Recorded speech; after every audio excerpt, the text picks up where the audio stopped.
मग आपण तिसरा रस बघितला प्रेम रस, पण तुकोबराय म्हणतात हे रस सुद्धा मी सेवन कर.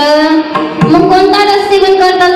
माऊली ज्ञानोबराय ज्ञानेश्वरी मध्ये सांगतात, नवरसी भरवी सागरू करवी उचित रत्नांची आगरू भावार्थाची गिरवरून निपजवी माये. मग हे नवरस सांगितले का तुकोबरायांनी? तुकोबराय म्हणतात हे नवरस सुद्धा मी सेवन करन.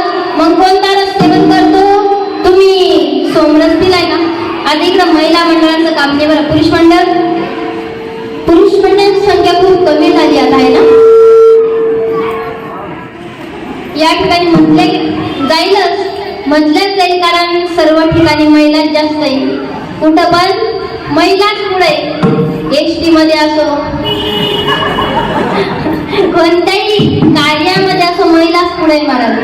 कारण आता आपल्या एकनाथ दादा शिंदेंनी राबवली काय लाडकी बहीण योजना.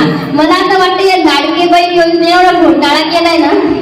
या लाडकी बहिणीमुळे एवढं महाग झालंय, तेल असो साखर असो सगळं महाग झालं. नवे गॅसचं सिलेंडर सुद्धा महाग, फक्त या लाडक्या बहिणीमुळं.